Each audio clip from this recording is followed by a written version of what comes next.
Hello दोस्तों, स्वागत है आपका स्टडी स्कोप यूपीएससी में। हम यहाँ पर 2020 का जो जीएस पेपर है उसको डिस्कस कर रहे हैं। अभी तक हमने कुल 29 क्वेश्चन को कर लिया है। इसके कुछ क्वेश्चनों को आज के हम इस वीडियो में देखते हैं। वीडियो में जाने से पहले आपको ये बता दें कि हम 2013 और 14 का प्रश्न अभी तक कर चुके हैं। जो नए व्यूवर हैं वो प्लेलिस्ट में जाके चेक कर सकते हैं, और साथ ही में 2024 का जो जीएस पेपर मैंने एग्जाम हॉल में कैसे डिस्कस किया था उसको भी वहाँ पर हम डिस्कस कर चुके हैं। तो चलिए शुरू करते हैं। आज का पहला प्रश्न है, निम्नलिखित में से किस शासक ने अपनी प्रजा को इस अभिलेख के माध्यम से परामर्श दिया। प्रश्न में लिखा गया है, कोई भी व्यक्ति जो अपने संप्रदाय को महिमा मंडित करने की दृष्टि से अपने धार्मिक संप्रदाय की प्रशंसा करता है या अपने संप्रदाय के प्रति अत्यधिक भक्ति के कारण अन्य संप्रदायों की निंदा करता है, वह अपितु अपने संप्रदाय को गंभीर रूप से हानि पहुंचाता है। इसमें इतना ही कहा है कि जो अपने संप्रदाय के लिए ज़्यादा कट्टर हो जाता है, अपने संप्रदाय की प्रशंसा करता है, दूसरे संप्रदाय की निंदा करता है, वह जो अपने संप्रदाय को ही क्या करता है, कमजोर करता है, गंभीर रूप से हानि पहुंचाता है। सभी धर्मों के अंदर समावेशिता की बात किसने की थी? अशोक ने की थी। अशोक सभी धर्मों में समानता की बात करते थे, सभी धर्मों का आदर करते थे। अशोक हालांकि खुद बौद्ध धर्म से संबंधित थे, लेकिन वे सभी धर्मों को समान रूप से आदर करते थे। तो यहाँ पर जो 4 ऑप्शन दिए गए हैं, अशोक, समुद्रगुप्त, हर्षवर्धन, कृष्णदेवराय, सीधा जा सकते हैं कि इसका आंसर क्या होगा? अशोक होगा। दूसरी बात, यहाँ पर पूछा गया है अभिलेख के बारे में। अब ज़्यादातर अभिलेख किसके हैं? हम किसके अभिलेख सबसे अधिक पढ़ते हैं? अशोक के ही पढ़ते हैं। अशोक ने ही अलग अलग जगह अभिलेख लिखा है और धर्म की बात की है, दान की बात की है, पशुओं की रक्षा की बात की है। तो इस प्रकार की बातें अशोक ने की है। तो जनरली हम अभिलेख के ऊपर भी जाए तो भी सीधा आंसर क्या होगा? अशोक ही होगा। So simple. इन 4 राजाओं के बारे में एनसीईआरटी में बहुत ही अच्छे से दे रखा है।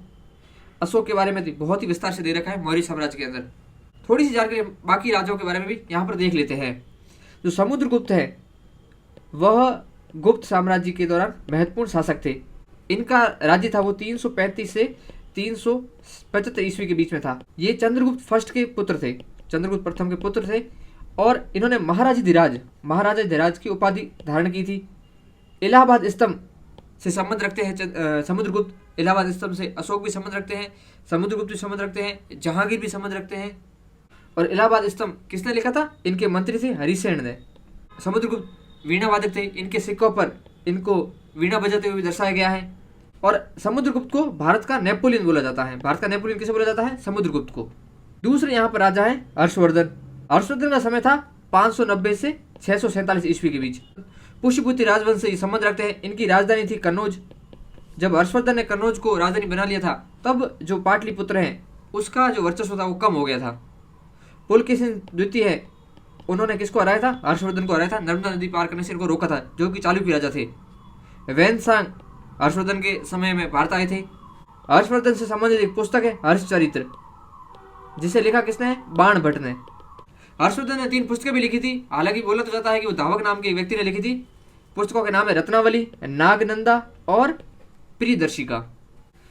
चौथे राजा यहाँ पर है कृष्णदेवराय। कृष्णदेवराय बहुत ज़्यादा इंपॉर्टेंट है, विजयनगर साम्राज्य से संबंध रखते हैं, और विजयनगर साम्राज्य के जो तुलु वंश है उससे संबंध रखते हैं। इनका टाइम, इनकी पुस्तक थी एक अमुक्त माल्यद, जो कि किसमें है? तेलुगु के अंदर है, तेलुगु लैंग्वेज। कृष्णदेवराय के दरबार में 8 कवि थे, जिसमें सबसे महत्वपूर्ण है अल्लासामी पेदन्ना, जो तेलुगु साहित्य के पितामह कहे जाते हैं। साथ में तेनालीराम का आपने नाम सुना होगा, वो भी इनके दरबार में ही थे।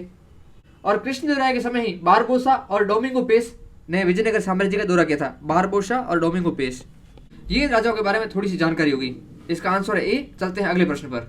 अगला प्रश्न है, भारत के सांस्कृतिक इतिहास के संदर्भ में पारमिता शब्द का सही विवरण निम्नलिखित में से कौन सा है? पारमिता का संबंध है बौद्ध धर्म से। बौद्ध धर्म में पारमिता से तात्पर्य है कि यह एक ऐसा मार्ग है जिसमें कुछ विशेष गुणों को समाहित किया जाता है, जो तीर्थयात्री को बोधिसत्व बनने की ओर ले जाता है। बोधिसत्व का मतलब हमने कल समझा था कि बोधिसत्व वह व्यक्ति होता है जो दूसरों को निर्वाण प्राप्ति करने के लिए खुद क्या है? संसार में बना रहता है। तो पारमिता के मार्ग पर चलकर कोई व्यक्ति क्या बनता है? बोधिसत्व बनता है। पारमिता के मार्ग में 10 पारमिताएं हैं, जिसमें क्या क्या है? उदारता, नैतिकता, धैर्य, ध्यान, बुद्धिमत्ता, कुशलता, संकल्प शक्ति, ज्ञान आदि ऐसी पारमिताएं हैं। इनको समाहित करके कोई व्यक्ति क्या बन सकता है?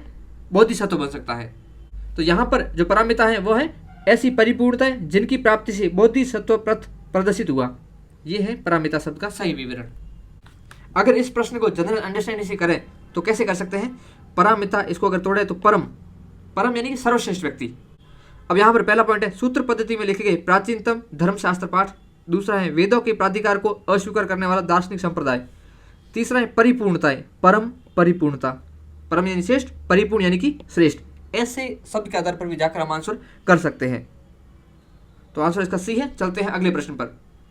अगला प्रश्न है भारतीय इतिहास के संदर्भ में 1884 का रखमाबाई मुकदमा किस पर केंद्रित था?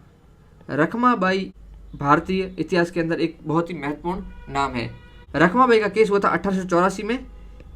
इसके तहत रखमाबाई ने अपने पति के साथ जाने से इनकार कर दिया था। रखमाबाई के पति थे वो रखमाबाई से काफ़ी बड़े थे। जब रखमाबाई का विवाह हुआ था तब रखमाबाई की एज थी 11 वर्ष और उनके पति की एज थी 29 वर्ष। तब रखमाबाई ने अपने पति के साथ जाने से मना कर दिया था। हालांकि रखमाबाई के जो पिता थे उनकी मौत हो गई थी जब ये छोटी थी तब। तो रखमाबाई की जो माता जी थी उन्होंने दूसरी शादी कर ली थी और उनके जो दूसरे पिता थे वो डॉक्टर थे। तो रखमाबाई अपने सौतेले पिता के साथ रहती थी। तो रखमाबाई ने जब अपने पति के साथ जाने से मना कर दिया तो उनके जो सौतेले पिता थे उन्होंने भी इनका साथ दिया और रखमाबाई को आगे पढ़ाई जारी करने में भी इन्होंने हेल्प की।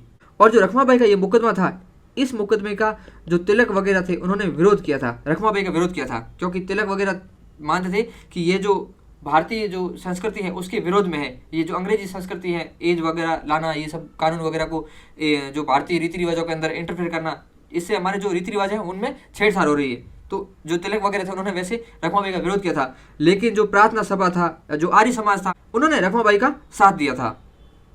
जो विष्णु शास्त्री पंडित वगैरह का नाम आपने सुना होगा, ये रखमाबाई के काफ़ी करीबी थे। रखमाबाई के केस के बाद ही 1891 में क्या आया था? एज ऑफ कंसेंट एक्ट आया था।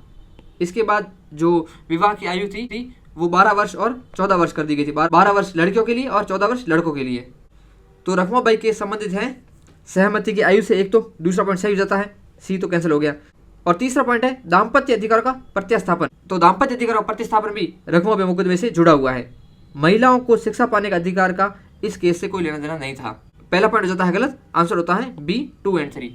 रखमाबाई की स्टोरी काफ़ी इंस्पायरिंग है। इन पर एक मूवी भी बन रखी है जिसका नाम मेरे को भी याद नहीं आ रहा है। आप विकिपीडिया पे जाके जो रखमाबाई की स्टोरी है उसको पढ़ सकते हैं, काफ़ी इंटरेस्टिंग स्टोरी है। चलते हैं अगले प्रश्न पर। अगला प्रश्न है निम्नलिखित में से किस कारण से भारत में 20वीं शताब्दी के आरंभ में नील की खेती का आश हुआ? 20वीं शताब्दी की शुरुआत में नील की खेती का आश क्यों हुआ? इन चारों में से क्या कारण था उसका, वो हमें देखना है। तो ये तो आपको पता ही होगा, बहुत ही साधारण प्रश्न है कि जो सिंथेटिक कलर है उनका आविष्कार हो गया था कहाँ पर? जर्मनी में। तो किसानों के माध्यम से क्यों महंगी खेती अंग्रेज करेंगे? इसलिए नई खोजों के कारण विश्व बाजार में इसका अलाभकर होना, किसका? नील की खेती का। ये इसका आंसर है। आंसर होता है इसका बी। चलते हैं अगले प्रश्न पर। अगला प्रश्न है वेलेजली ने कलकत्ता में फोर्ट विलियम कॉलेज की स्थापना क्यों की थी? वेलेजली ने फोर्ट विलियम कॉलेज की स्थापना इसलिए की थी क्योंकि वो जो ब्रिटिश नागरिक थे या ब्रिटिश प्रशासक थे उनको क्या करना चाहते थे? उनको भारतीय प्रशासन के बारे में पढ़ाना चाहते थे। तो इसका आंसर होता है डी। वह ब्रिटिश नागरिकों को भारत में प्रशासन हेतु प्रशिक्षित करना चाहता था, इसलिए फोर्ट विलियम कॉलेज की स्थापना की थी। हालांकि ईस्ट इंडिया कंपनी के विरोध के बाद जो फोर्ट विलियम कॉलेज है उसको वापस बंद कर दिया गया था और वापस कहाँ कॉलेज स्थापित किया? हैलीबरी के अंदर, जो कहाँ पर है? ब्रिटेन में। लॉर्ड वेलेजली कब गवर्नर थे भारत में? वो थे 1798 से 1805 के बीच। टीपू सुल्तान को लॉर्ड वेलेजली ने चौथे मैसूर युद्ध में हराया था। सेकंड एंग्लो मराठा युद्ध कब हुआ था? 1803 से 1805। और ये किस दौरान था? लॉर्ड वेलेजली के टाइम पीरियड के दौरान। सहायक संधि की शुरुआत किसने की थी? लॉर्ड वेलेजली ने। हालांकि भारत के अंदर सर्वप्रथम जो सहायक संधि की शुरुआत किसने की थी? डुप्ले ने की थी, जो कि क्या थे? फ्रांसीसी गवर्नर थे। प्रेस सेंसरशिप अधिनियम 1799 आया था और इस दौरान किसका कार्यकाल था? लॉर्ड वेलेजली का। फोर्ट विलियम कॉलेज की स्थापना की थी 1806 में। ईस्ट इंडिया कंपनी ने प्रशिक्षण को इंग्लैंड के हैलीबरी में वापस स्थापित कर दिया था। जो सहायक संधि थी वो बहुत ज़्यादा महत्वपूर्ण है लॉर्ड वेलेजली से संबंधित। सहायक संधि की शुरुआत वैसे अभी देखा हमने डुप्ले ने की थी भारत में सबसे पहले। सहायक संधि की विशेषता क्या थी? कंपनी राज्य के आंतरिक मामले में हस्तक्षेप नहीं करेगी। राज्य कंपनी की अनुमति के बिना किसी यूरोपीय को अपनी सेवा में नहीं रखेगा। राज्य को राजधानी में अंग्रेज रेजिडेंट रखना होगा। सर्वप्रथम संधि हैदराबाद के साथ हुई थी 1798 में। उसके बाद ये क्रम दिया हुआ है मैसूर, तंजौर, अवध, पेशवा, बरार, सिंधिया और लास्ट में जोधपुर, जयपुर, मचेरी, बूंदी, भरतपुर के जो राज्य थे उनके साथ हुई थी। इनका टाइम पीरियड याद रखना है, कभी यूपीसी क्रम भी पूछ सकता है इनका। और अन्य जो संध्या थी वो थी, एक थी घेरिया रिंग फेंस की नीति जिसको वारेन हेस्टिंग ने शुरुआत की थी, और एक था व्यक्तिगत सिद्धांत डॉक्ट्रिन ऑफ लैप्स जिसकी शुरुआत की थी लॉर्ड डलहौजी ने। तो यहाँ पर इसका आंसर होता है डी। चलते हैं अगले प्रश्न पर। अगला प्रश्न पूछा गया है उलगुलान अथवा महान उपद्रव किस घटना का विवरण है? तो यह है बिरसा मुंडा के विद्रोह से संबंधित 1899-1900 में हुआ था। आंसर होता है इसका डी। बहुत ही साधारण प्रश्न है। मुंडा विद्रोह या फिर उलगुलान या महान उपद्रव, नेतृत्व किसने किया था? बिरसा मुंडा ने। टाइम पीरियड इसका था 1899 से 1900 के बीच। स्थान था छोटा नागपुर पठार, वर्तमान झारखंड के अंदर। कारण क्या था? मुंडा जनजाति की अपनी पारंपरिक भूमि अधिकारों और सांस्कृतिक पहचान को औपनिवेशिक और सामंती व्यवस्थाओं से बचाने की इच्छा से प्रेरित था। ये जो बाहर के जो व्यक्ति थे जिनको क्या बोला जाता था? दीकू। इनका इंटरफेयर था, वो जो आदिवासी जमीन था उनमें बहुत ज्यादा बढ़ गया था। इसके कारण उलगुलान विद्रोह हुआ था। तो छोटा नागपुर मुंडा जनजाति वाला रीजन था, वहां पर एक व्यवस्था थी खुटकंटी भूमि व्यवस्था, जिसमें मुंडा जनजाति को भूमि का मूल निवासी और कृषक माना जाता था। लेकिन दीकुओं जो कि बाहरी लोग होते थे, उनके आने के कारण यह व्यवस्था कम होने लगी थी। इस खुटकंटी भूमि व्यवस्था को बचाने के लिए क्या हुआ था? उलगुलान विद्रोह हुआ था। मुंडा विद्रोह के परिणाम स्वरूप या फिर उलगुलान विद्रोह के परिणाम स्वरूप छोटा नागपुर काश्तकारी अधिनियम 1908 का गठन किया गया, जिसमें आदिवासी भूमि को गैर आदिवासियों को हस्तांतरित करने से रोका गया। तो ये हो गया मुंडा विद्रोह के बारे में मोटी मोटी बात। 1857 का विद्रोह हो गया, या फिर मोपला विद्रोह केरल में हुआ था। 1859 में नील का विद्रोह हुआ था। इनके बारे में आगे प्रश्न आएगा, वहां पर हम इनको अच्छे से डिस्कस करेंगे। अगला प्रश्न है, प्राचीन भारत के विद्वानों और साहित्यकारों के संदर्भ में निम्नलिखित कथनों पर विचार कीजिए। पाणिनि पुष्यमित्र शुंग से संबंधित है, अमर सिंह हर्षवर्धन से संबंधित है, कालिदास चंद्रगुप्त सेकंड से संबंधित है। अमर सिंह है वो गुप्त राजा चंद्रगुप्त द्वितीय से संबंधित है, तो दूसरा पॉइंट जाता है गलत। दूसरा पॉइंट गलत होता है, आंसर आता है अपना सी। यानी कि पहला पॉइंट पाणिनि है, वो पुष्यमित्र शुंग से संबंधित नहीं थे। पुष्यमित्र शुंग से संबंधित थे पतंजलि। पाणिनि का टाइम पीरियड संभवतः 4वीं शताब्दी ईसा पूर्व, तक्षशिला से जुड़े हुए थे। अष्टाध्यायी इनका ग्रंथ है, जो कि भाषा विज्ञान से संबंधित ग्रंथ है। अब पुष्यमित्र शुंग के समय कौन थे? पतंजलि थे। पतंजलि की पुस्तक का नाम है योग सूत्र, शास्त्रीय योग ग्रंथ है ये। महाभाष्य की रचिता है ये। पाणिनि के जो अष्टाध्यायी पर आधारित है, यह संस्कृत व्याकरण और भाषा विज्ञान पर प्राचीन ग्रंथ है महाभाष्य। पुष्यमित्र शुंग के ये समकालीन थे। अब पुष्यमित्र शुंग है, इसका टाइम पीरियड था 185 से 149 ईसा पूर्व में। शुंग साम्राज्य का ये क्या है? संस्थापक है। मौर्य शासक बृहद्रथ को पराजित कर ये शासक बना था। अमर सिंह चंद्रगुप्त सेकंड के समकालीन था। अमर सिंह कोश इनकी पुस्तक का नाम है। कालिदास चंद्रगुप्त सेकंड के दरबार में था। और कालिदास के जो नाटक और काव्य ग्रंथ है वो बहुत ही ज्यादा इंपॉर्टेंट है, यूपीएससी बहुत बार पूछ चुकी है। तो इनके नाटक कौन से थे? एक था मालविका अग्निमित्रम, अभिज्ञान शाकुंतलम और विक्रमो वर्षियम। और महाकाव्य थे इनके रघुवंश और कुमार संभवम। इनके खंड काव्य थे ऋतुसंहार और मेघदूत।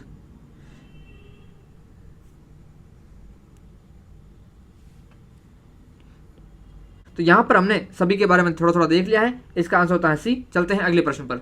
अगला प्रश्न है, मानव प्रजनन तकनीक में अभिनव प्रगति के संदर्भ में प्राक केंद्रिक स्थानांतरण। अगला प्रश्न है, मानव प्रजनन तकनीक में अभिनव प्रगति के संदर्भ में प्रो न्यूक्लियर ट्रांसफर का प्रयोग किस लिए होता है? अब यहां पर हम प्रो न्यूक्लियर ट्रांसफर को अच्छे से समझते हैं। सबसे पहले तो जानते हैं कि प्रो न्यूक्लियस होता क्या है। प्रो न्यूक्लियस किसे कहते हैं? यहां पर देखिए, ये क्या है? ये है एग। एग को कौन निश्चित करते हैं? शुक्राणु। ये है शुक्राणु बाहर की साइड। और एग के अंदर क्या होता है? एग में होता है फीमेल प्रोन्यूक्लियस। ये है फीमेल प्रोन्यूक्लियस। और शुक्राणु के आगे का जो भाग होता है उसे बोलते हैं मेल प्रोन्यूक्लियस। यहाँ पर सेकंड इमेज में देखिए, जब शुक्राणु जो एग के अंदर प्रवेश कर जाता है तब उसे बोला जाता है मेल प्रोन्यूक्लियस। जब मेल प्रोन्यूक्लियस और फीमेल प्रोन्यूक्लियस आपस में मिल जाते हैं तब इसे बोला जाता है फ्यूजन ऑफ प्रोन्यूक्लियाई। ये क्या बना है यहाँ पर? ये बना है प्रोन्यूक्लियस। तो इस प्रोन्यूक्लियस को क्या किया जाता है? ट्रांसफर किया जाता है। इसे बोला जाता है प्रोन्यूक्लियस ट्रांसफर। अब इस प्रोन्यूक्लियस के ट्रांसफर की जरूरत क्यों पड़ती है उसको हम आगे समझते हैं। तो सबसे पहले तो एक चीज समझते हैं कि एक तो होता है हमारा जो मेन डीएनए होता है, एक होता है जो हमारे अंदर माइटोकॉन्ड्रिया होता है उसका भी डीएनए होता है अलग से। और जो मेन डीएनए होता है वह माता और पिता दोनों से आता है, जो केंद्र के अंदर होता है। जबकि जो माइटोकॉन्ड्रियल डीएनए होता है वो सिर्फ किससे आता है? वो सिर्फ और सिर्फ माता से आता है। और माइटोकॉन्ड्रिया का काम क्या है? वो है एनर्जी, एटीपी निर्माण का। तो अगर माइटोकॉन्ड्रियल डीएनए है वह खराब है तो क्या होगा? जो हमारे शरीर के अंदर ऊर्जा उत्पादन सही से नहीं होगा। तो कभी कभी क्या होता है कि जो माता का जो माइटोकॉन्ड्रियल डीएनए होता है वह होता है वीक, कमजोर होता है, अस्वस्थ होता है। इसके कारण जो बच्चा पैदा होता है उसमें ऊर्जा उत्पादन सही से नहीं हो पाता है। इसलिए बच्चों के अंदर ऊर्जा उत्पादन सही से हो सके तो जो माता का अस्वस्थ माइटोकॉन्ड्रियल डीएनए है उसको हटाना है और उसकी जगह क्या लाना है? स्वस्थ माइटोकॉन्ड्रियल डीएनए लेके आना है। जिसके कारण क्या होगा? जो बच्चा पैदा होगा वो स्वस्थ बच्चा पैदा होगा। तो जो स्वस्थ माइटोकॉन्ड्रियल डीएनए लाने के लिए जो विधि अपनाई जाती है उसमें से एक विधि है प्रो न्यूक्लियर ट्रांसफर। वो कैसे किया जाता है उसको हम आगे समझते हैं। यहाँ पर देखिए, ये है यहाँ पर एक मदर का एग, यहाँ पर है डोनर का एग। मदर के एग के अंदर जो माइटोकॉन्ड्रिया है यह है डिफेक्टिव, जबकि जो डोनर एग है, जो दूसरी माता है, जिसका हम क्या लेंगे, माइटोकॉन्ड्रियल डीएनए लेंगे, इसका जो माइटोकॉन्ड्रिया है वो हेल्दी है। तो हमें चाहिए क्या, इस डिफेक्टिव माइटोकॉन्ड्रिया को हटाना है और क्या लेके आना है, हेल्दी माइटोकॉन्ड्रिया लेके आना है। अब बच्चे के अंदर सारे गुण किसके होने चाहिए, वो तो होने चाहिए माता के होने चाहिए, डोनर के नहीं होने चाहिए। तो गुण सारे किसमें होते हैं, वो होते हैं न्यूक्लियस के अंदर। तो जो ये न्यूक्लियस है ये तो किससे लेंगे, ये तो माता से ही लेंगे, जो डोनर एग वाली माता है उससे नहीं लेंगे, क्योंकि इसके गुणधर्म फिर बच्चे में आ जाएंगे। तो बच्चा किसका होगा, इस माता का होगा, तो गुणधर्म किसका आएंगे, इसी माता का आएंगे। तो इसका हम क्या लेंगे, सिर्फ और सिर्फ न्यूक्लियस लेंगे, और इसका लेंगे हेल्दी माइटोकॉन्ड्रिया, ताकि वीक माइटोकॉन्ड्रिया वाली जो बीमारी है उसको समाप्त किया जा सके। अब यहाँ पर देखिए 3 पेरेंट्स है, एक हो गई जो माता खुद है, एक डोनर एग वाली माता होगी, एक पिता हो गया, तो इसलिए इसको बोला जाता है 3 पेरेंट बेबी। तो यहाँ पर जो ये न्यूक्लियस था इसको ट्रांसफर करने के लिए 2 विधियाँ हैं, एक है मैटरनल स्पाइंडल ट्रांसफर MST, और एक है प्रो न्यूक्लियर ट्रांसफर। यूपीएससी दोनों के बारे में पूछ चुका है, तो हम इन दोनों के बारे में यहाँ पर देख लेते हैं। यहाँ पर ये है मदर का एग, यहाँ पर है डोनर का एग। मदर के एग का न्यूक्लियस है वो किस में ट्रांसफर कर देंगे, डोनर के एग के अंदर, या फिर कौन सी टेक्निक अपनाएंगे वो हम आगे देखते हैं। सबसे पहले देखते हैं मैटरनल स्पाइंडल ट्रांसफर। यहाँ पर देखिए, यहाँ पर क्या है, जो मदर एग है उसके अंदर डिफेक्टिव माइटोकॉन्ड्रिया है, जबकि डोनर एग के अंदर क्या है, हेल्दी माइटोकॉन्ड्रिया है। तो हमें क्या करना है, हमें माता से न्यूक्लियस चाहिए। तो माता के अंदर का डीएनए निकाला और किस में डाल दिया, डोनर के एग में डाल दिया, और इस डोनर के एग का निषेचन किसके साथ कराएंगे, पिता के शुक्राणु के साथ। और यहाँ पर इससे क्या बनेगा, युग्मनज बनेगा, और इस युग्मनज का ट्रांसफर किसमें कर देंगे, माता के अंदर कर देंगे। तो जो गुणधर्म है वो तो किसके आएंगे, माता के आएंगे, लेकिन माता का जो डिफेक्टिव माइटोकॉन्ड्रिया था वो नहीं आएगा, साथ में हेल्दी माइटोकॉन्ड्रिया आएगा। तो इसमें क्या होगा, एक तो होगा फादर एंड जो मदर है उसका डीएनए हो गया, और एक हो गया डोनर का डीएनए, इसलिए इसको बोलते हैं 3 पेरेंट बेबी। और दूसरा जो प्रश्न में क्या पूछा था, प्रो न्यूक्लियर ट्रांसफर, उसको हम यहाँ पर देख लेते हैं। इसमें क्या होता है, सबसे पहले जो मदर का एग है उसको लिया जाता है, और पिता के शुक्राणु को लिया जाता है, स्पर्म को लिया जाता है, और इनमें क्या किया जाता है, निषेचन करवाया जाता है। तो यहाँ पर क्या बना, यहाँ पर ये बना न्यूक्लियस। अभी उन्होंने समझा था कि न्यूक्लियस होता क्या है, ये न्यूक्लियस है, यहाँ पर इनका फ्यूजन हो चुका है। इस न्यूक्लियस को कहाँ ट्रांसफर कर देंगे, इस न्यूक्लियस को ट्रांसफर कर देंगे डोनर के एग के अंदर। यहाँ पर क्या था, अस्वस्थ माइटोकॉन्ड्रिया था, लेकिन यहाँ पर क्या आ गया, स्वस्थ माइटोकॉन्ड्रिया आ गया। तो जो बच्चा पैदा होगा कैसा होगा, स्वस्थ पैदा होगा। तो यहाँ पर क्या किया है, न्यूक्लियस का ट्रांसफर किया है, इसलिए इसे बोला जाता है प्रो न्यूक्लियस ट्रांसफर। यहाँ पर डोनर का क्या हो जाता है, माइटोकॉन्ड्रियल डीएनए हो गया, माता का जो मेन डीएनए और पिता का मेन डीएनए हो गया, इससे बच्चा बना, इसलिए इसको बोला जाता है 3 पेरेंट बेबी। तो अब यहाँ पर ये जो टेक्नोलॉजी थी ये कहाँ पर काम आ रही है, ये काम आ रही है जो सूत्रकणिका रोग थे, जो माइटोकॉन्ड्रियल रोग थे, उसको सॉल्व करने के अंदर। अब चलते हैं प्रश्न पर। तो यहाँ पर डी ऑप्शन देखिए, संतान में सूत्रकणिका को बोलते हैं माइटोकॉन्ड्रिया, संतान में सूत्रकणिका वाले रोगों का निरोध करना। आंसर होता है इसका डी। हमने यहाँ पर 3 पेरेंट बेबी के अंदर दोनों टेक्नोलॉजी के बारे में पढ़ लिया, एक तो MST के बारे में, एक प्रो न्यूक्लियस ट्रांसफर के बारे में। आप अच्छे से समझ गए होंगे, इसका आंसर होता है डी। आज के हमारे डिस्कशन में इतना ही, आगे के प्रश्नों को हम अगली वीडियो में डिस्कस करेंगे। तब तक के लिए जय हिंद, जय भारत।